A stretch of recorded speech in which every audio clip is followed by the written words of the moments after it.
Ang manananggal. Ang manananggal ay isa sa mga kilalang nilalang sa alamat at kwentong bayan ng Pilipinas. Ito ay isang uri ng aswang na may kakayahang paghiwalayin ang kanyang katawan sa gabi upang manghuli at maghanap ng biktima. Ang manananggal ay kadalasang inilalarawan bilang isang maganda at kaakit-akit na babae sa araw, ngunit nagiging isang nakakatakot na nilalang sa gabi. Pinagmulan ng manananggal. Ayon sa mga kwento, ang manananggal ay nagmula pa sa mga sinaunang paniniwala ng mga Pilipino bago pa man dumating ang Kastila sa bansa. Ang mga ninuno ng mga Pilipino ay may malalim na paniniwala sa mga espiritu at nilalang ng kalikasan. At ang manananggal ay isa sa mga nilalang na ito. Ang kanilang kakayahan na maghiwalay ng katawan ay nagbibigay sa kanila ng kalamangan sa paghahanap ng kanilang biktima. Ang salitang manananggal ay nagmula sa salitang tanggal na nangangahulugang paghiwalayin o pagputol. Ito ay tumutukoy sa kakayahan ng manananggal na tanggalin ang kanyang pang-itaas na katawan mula sa kanyang pang-ibabang katawan at magsungo sa himpapawid upang manghuli ng biktima. Mga katangian ng manananggal. Ang manananggal ay kadalasang inilalarawan bilang isang babae na may kakayahang paghiwalayin ang kanyang katawan sa gabi. Sa araw, siya ay nagmumukhang isang normal na tao, madalas isang maganda at kaakit-akit na babae. Subalit, kapag sumapit na ang gabi, siya ay nagiging isang nakakatakot na nilalang. Ang kanyang pang-itaas na katawan ay nagkakaroon ng mga pakpak tulad ng paniki, at siya ay lumilipad upang maghanap ng biktima. Ang manananggal ay kilalang nagiging biktima ang mga buntis na babae at mga sanggol. Sinasabing ginagamit ng manananggal ang kanyang mahaba at matulis na dila upang sipsipin ang dugo ng kanyang biktima. Ang mga manananggal ay may matalim na pang-amoy at panlingin, kaya't madali nilang natutungtong ang kanilang mga biktima. Kwento ng manananggal. Maraming kwento at alamat ang naglalarawan ng iba't ibang karanasan ng tao sa pakikipag-ugnayan sa manananggal. Narito ang isang halimbawa.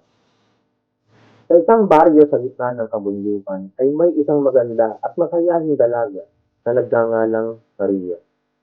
Siya ay kilala sa kanyang lugar bilang isang mapagmahal na anak at mabuting kaibigan. Subalit walang nakakaalam na si Maria ay may lihim na kinatatakutan. Tuwing sasapit ang gabi, si Maria ay nagiging isang manananggal. Sa kalagitnaan ng gabi, siya ay naghahanap ng lugar kung saan walang makakakita sa kanya. Siya ay maghuhubad ng kanyang damit at maglalagay ng langis sa kanyang katawan. Sa pamamagitan ng isang mahiwagang salita, ang kanyang katawan ay maghihiwalay. Ang kanyang pang-itaas na katawan ay magkakaroon ng malalaking pakpak ng paniki at siya ay lilipad upang manghuli ng biktima.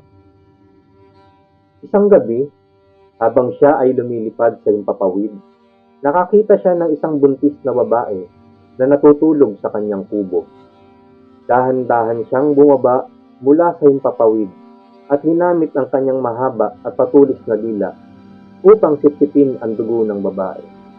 Ang kanyang biktima ay walang kamalay-malay na nangyayari sa kanya. Ngunit isang gabi, may isang mangangaso na nagngangalang Pedro ang nakakita kay Maria habang siya ay naghahanda upang maghiwalay ng katawan. Siya ay nagtatago sa likod ng isang puno at minamasdan ang bawat kilos ni Maria. Nang maghiwalay na ang katawan ni Maria, si Pedro ay lumapit at kinuha ang kanyang pang-ibabang katawan. Tinadtad niya ito ng asin at bawang upang hindi na magkadugtong muli ang katawan ni Maria. Nang bumalik si Maria mula sa kanyang pangangaso, nagulat siya nang makita niyang wala na ang kanyang pang-ibabang katawan. Siya ay nagalit at naghanap ng taong kumuha nito. Ngunit hindi niya nakita si Pedro na nagtatago sa likod ng puno. Dahil hindi na niya mapagdudugtong muli ang kanyang katawan, si Maria ay namatay nang abutin ng liwanag ng araw. Paniniwala at ritual laban sa manananggal. Dahil sa takot sa manananggal, maraming paniniwala at ritual ang isinasagawa ng mga tao upang maprotektahan ang kanilang sarili laban sa nilalang na ito. Ilan sa mga karaniwang paniniwala at ritual ay ang paggamit ng bawang, asin, at holy water.